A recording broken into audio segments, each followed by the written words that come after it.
J.D. Vance-ի անձնական աջակցությունը Վիկտոր Օրբանին չփրկեց։ Հերթը Նիկոլ Փաշինյանինն է։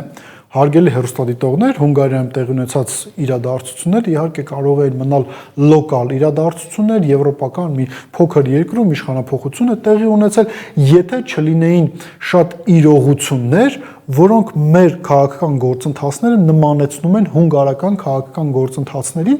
արձանագրենք հետևյալը, որ Վիկտոր Օրբանը իր երկրորդ գալուստից հետո, այն բայից հետո, երբ որ երկրորդ անգամ ղեկավարեց Հունգարիան 2010 թվականին 16 տարի իշխեց, սահմանադրական մեծամասնություններ ունեին, սահմանադրական օրենքներ փոխեցին,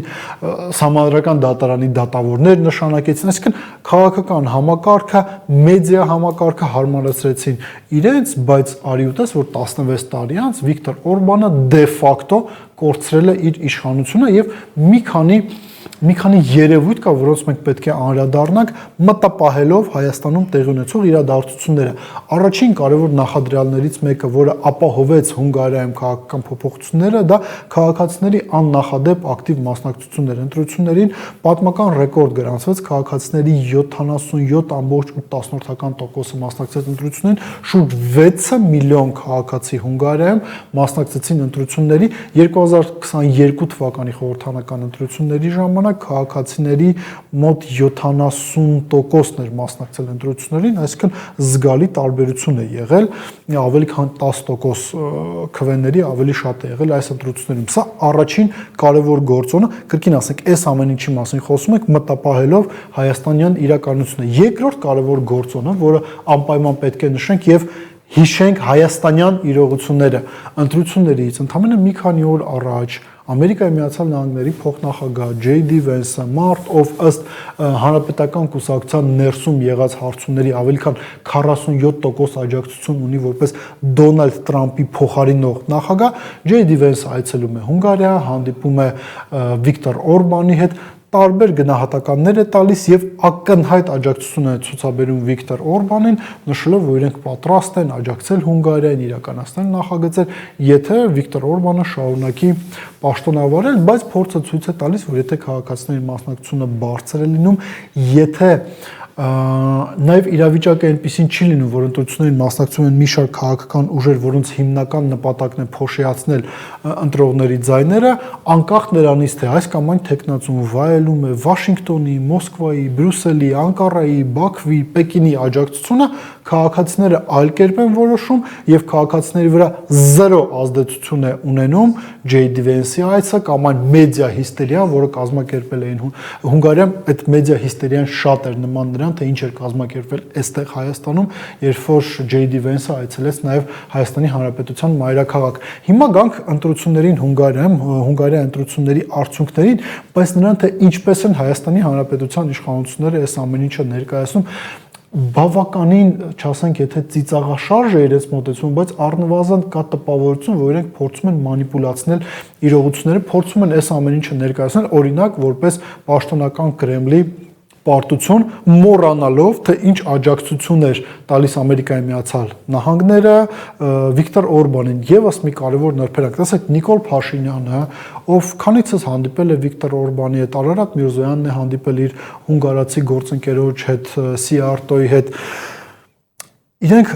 բարելավում էին հարաբերությունները առանց նախապայմանների Հունգարիայի հետ, մոռանալով օրինակ այն, թե ինչպես 2012 թվականին Հունգարիան արտահանձնեց Ռամիլ Սաֆարովին Ադրբեջանին, Հունգարիայի վարչապետը այն ժամանակ եւս Վիկտոր Օրբանն էր, բայց հիմա իշխանական քարոզչության մեքենան հիշել է, որ Վիկտոր Օրբանի ձեռքերը արյունոտ են, որ հենց նա է Գուրգեն Մարգարյանին արտահանձնել Ադրբեջան, այն որ իրենք Արցախը հանձնել են Ադրբեջանին դա մի կողմ, բայց իրենք Վիկտոր Օրբանին են մեղադրում նրանում, որ նա արտահանձնել է Ռամիլ Սաֆարովին Ադրբեջանին։ Հիմա եկեք անկեղծ, հա, ինչով է Վիկտոր Օրբանի արածը տարբերվում կամ ավելի վատ նրանից, թե ինչ արեց Նիկոլ Փաշինյանը։ Փաշինյանը ոչ միայն Արցախը հանձնեց Ադրբեջանին, ավելի քան 100,000 հայեր ապրում Արցախի հանրապետությունում, ինքը Արցախը Ադրբեջանին հանձնեց 100,000 ադրբեջանցի 100,000 հայերի հետ մեկտեղ։ Իսկ հիմա ընտրությունների արդյունքներին Հունգարիայում Պետր Մադյարը ճիշտ է վայելում է պաշտոնական Բրյուսելի աջակցությունը, ինքը վայելում է նաև գլոբալիստական ուժերի աջակցությունը, բայց նրա առաջին հայտարարությունները, ինչպես նաև այն հայտարարությունները, որոնք նա արել էր միջև ընտրությունների օրը, վկայում են հետևյալի մասին, որ պրագմատիկ հարաբերությունների կողմնակից է Մադյարը թե Բրյուսելի հետ, թե օրինակ Ռուսաստանի Դաշնության հետ։ Նշվել օրինակ հետևյալը, որ Հունգարիան շարունակելու է էներգակիրներ գնել Ռուսաստանի Դաշնությունից։ Միևնույն ժամանակ փաստորեն զարմանալի չի լինի, եթե Հունգարիան հանի իր վետոն եւ 90 միլիարդ աջակցությունը, 90 միլիարդ եվրո աջակցությունը Եվրամիությունից հասնի Ուկրաինային, ինչպես նշեց մեր փորձագետներից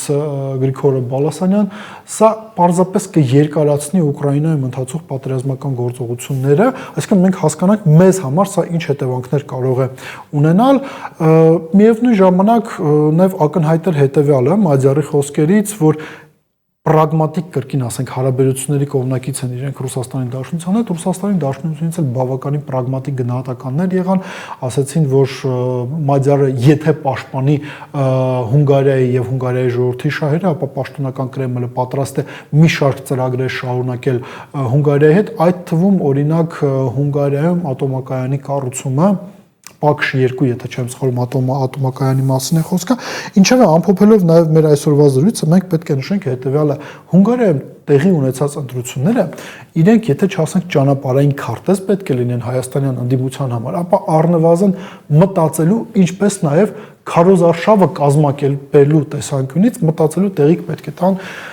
ընդդիմության ներկայացուցիչների համար, ինչ առումով, տեսեք, ակնհայտ դառավ, որ անկախ նրանից Ջեյ Վենսը աջակցում է Օրբանին, չի աջակցում Օրբանին, եթե դու կարողանում ես այնպես կոնսոլիդացնել քաղաքական դաշտը, որ սպոյլեր կուսակցություններ չմասնակցեն ընտրություններին, եթե դու կարողանում ես ապահովես բարձր մասնակցություն ընտրությունների, ապա օրինակ վարչական ռեսուրսի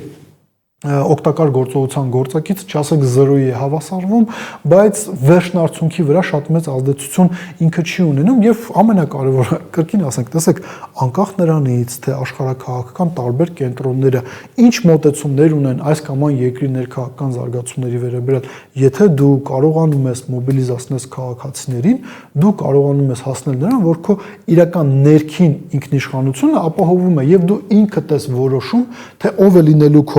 ով է լինելու քո երկրի վարչապետը, ով է որոշելու քո երկրի արտաքին քաղաքականությունը, ներքին քաղաքականությունը։ Նիկոլ Փաշինյանը 8 տարի է ղեկավարում Հայաստանի Հանրապետություն, 8 տարի առաջ նա ստացավ իշխանությունը, նրան հանձնեցին իշխանությունը։ Վիկտոր Օրբանը 16 տարի էր ղեկավարում Հունգարիան, բայց փաստորեն ճիշտ քաղաքական գործընթացներ կազմակերպելու պարագայում նույնիսկ 16 տարի երկիրը ղեկավարած մարդը կարող է հայտնվել կոտրած տաշտակի առջև, մտածեք այդ մասին։